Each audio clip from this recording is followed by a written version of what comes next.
নামাজের মধ্যে আমাদের মনোযোগ থাকে না, এটা আমাদের কমন রোগ, ঠিক না? রসুল বলছেন এটা একটা শয়তান আছে, সেই শয়তান নিজে বান্দার কাছে এসে আল্লাহর সামনে দাঁড়াইছে মনোযোগহীন করে দেওয়ার জন্য। তার প্রজেক্ট এইটা। এই শয়তানের ডিপার্টমেন্ট আছে। এই শয়তানের ডিপার্টমেন্ট কি? শয়তানের ডিপার্টমেন্ট হচ্ছে নামাজে দাঁড়ালেই ওই শয়তান এসে তাকে অমনোযোগী করবে। এই ডিপার্টমেন্টের হেড আছে একজন, তার অধিভুক্ত কোটি কোটি শয়তান আছে। নামাজে দাঁড়াই গেলাম হাজার মনোযোগ নিয়ে চেষ্টা করে, তারপরেও মন থাকে না। রসুল বললেন ওইটারে নামাজের মধ্যেই মাইরে ফেলো। নামাজের মধ্যেই অ্যাকশন। কোন জায়গায়?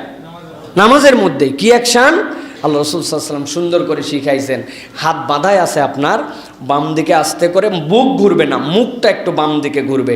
আপনি কি পড়ছেন? আউযু বিল্লাহি মিনাশ শাইতানির রাজিম। নামাজের ভিতরে না বাইরে? হুজুর তাহলে তো নামাজ ভেঙে যাবে। নবীজি জানতেন না এই মাসলা, তাই না? কি সব উদ্ভ্রান্ত কথাবার্তা আমরা জিজ্ঞাসা করি, সেই এই আমাদের বনি ইসরায়েলের মতো জিজ্ঞাসা। নবীজি জানতেন না? উনি না, হুজুর নামাজের ভিতর পড়বো, নামাজ যদি ভেঙে যায়। আরে নবী শিখাচ্ছে তোমার নামাজের ভিতরে পড়ার জন্য। আউযু বিল্লাহি মিনাশ শাইতানির রাজিম। বুক ঘুরবে না।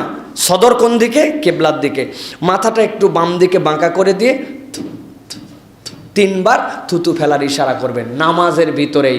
আল্লাহ রসুল বলছেন ওই শয়তান মরে যাবে। আবার একটা শয়তান আসবে, মনোযোগ আবার আপনি করবেন এইটা।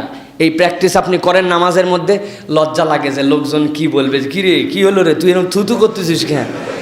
এই যে আমাদের ধর্ম মানার লজ্জা, এই লজ্জা আমাদের কোনো উপকার দিতে পারলো না। যেই লজ্জা আমাদের উপকার দিতে পারতো সেই লজ্জাতে বেহায়া হয়ে গেলাম। ঠিক, সেই লজ্জাতে বেহায়া হয়ে গেলাম। হায় হায় রে, রাস্তাঘাটে চলার উপযুক্ততা আমাদের নাই। আমি চিন্তা করি ইনারাও তো ফ্যামিলিগতভাবে কোনো একটা ফ্যামিলির থেকে আসছে, ইনারা এইরকম করে এত উদ্ভ্রান্ত হয়ে চলে কেমন করে? একজন ছেলে মানুষ, তার রুচি কি যে ছেঁড়া কাপড় পরে আমরা বেরোতে লজ্জা পাই, আর সে নিজের প্যান্টগুলো এই দিক দিয়ে ছিঁড়ে ছিঁড়ে রাখছে।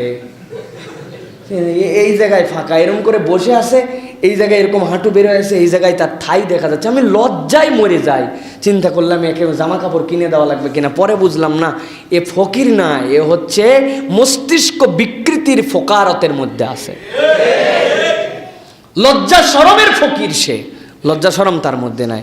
আমাদের প্রিয় মায়েরা, প্রিয় বোনেরা, তারা আগে এক ধরনের চলাফেরা করতেন, হয়তো বোরকা পরতেন না, হয়তোবা যেটা শরীয়তের নির্ধারিত পর্দা সেই পর্দা মানতেন না, কিন্তু তারপরেও তাদের চলাফেরার মধ্যে পর্দার কাছাকাছি লুক ছিল।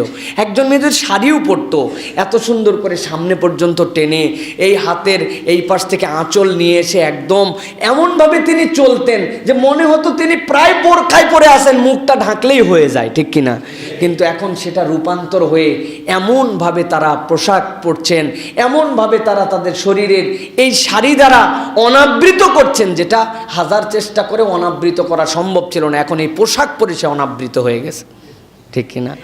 বড় বড় মার্কেটে এখন গেলে লজ্জা লাগে যে যেইগুলো আগে ইন্ডিয়াতে গেলে বিভিন্ন জায়গায় নিম্ন রুচির, একদম নিম্ন বোঝা যায় যারা দলিত মলিত যেইগুলা বলে, তাদের চলাফেরা দেখলে ওরা এই ধরনের হাত কাটা এরকম স্লিপলেস পরতো। এখন আমাদের মেয়েরাও সেই রুচিতে পরিবর্তিত হয়েছে। তার মানে কি বোঝা যায়? উনাদের সব দিকে রিচ লেভেল বাড়লেও উনাদের লজ্জা এবং হায়ার যে অভাব, এইটা ফকিরের লেভেলে পৌঁছায় গেছে। হায়া ফকির হয়ে গেছে তার। হায়া বলে আর কিছুই না তার মধ্যে, তার গায়েই বাঁধে না। কি নির্লজ্জ হয়ে ঘোরাফেরা করে, দেখায়, এটা বোঝা যায় যে সেটা দেখাচ্ছে। এখন আল্লাহ মাফ করো, পুরুষরা সাইড দিতে চায়, তারা ধাক্কা দিয়ে অনেক সময় চলে যায়, যায় না প্রিয় ভাইয়েরা? তো এই যে আমাদের এখানে তো আমাদের লজ্জা বাড়ানোর কথা, এই জায়গায় আমাদের হায়া বাড়ানোর কথা। এই সমাজ এই জায়গা থেকে নষ্ট হয়ে যাচ্ছে, এই হায়াতে আমাদের খবর নাই। কিন্তু আল্লাহ এবং তার রসুল যেইগুলো আমাদেরকে সুন্দর বিধিবিধান নির্দেশনা দিয়ে গেলেন, সেইগুলো পালন করতে আমাদের জন্য লজ্জা লাগে। কিসের লজ্জা আপনার জন্য প্রিয় ভাইরা? রাসূলুল্লাহ সাল্লাল্লাহু আলাইহি ওয়াসাল্লাম আপনার জন্য তাহলে কি শিখালেন? যদি আপনার স্বপ্নের মধ্যে তাহলে কোনো দুঃস্বপ্ন দেখেন, তাহলে আপনার এইটা আমল। আর নামাজের মধ্যে যদি আপনার মনোযোগ না রাখতে পারেন, তাহলে আউযু বিল্লাহি মিনাশ শাইতানির রাজিম বলে বাম পাশে 3 বার থুতু ফেলার মতো, সিম্বলিক থুতুই ফেলা না। আবার মনে করছেন যে অতি উত্তেজনায় থু থু করে একবারে বামের লোকের মাথায় ফেললেন আপনি, এইরকম কিন্তু না। তো এইটা আমরা করার চেষ্টা করব। তাহলে এইটা গেল।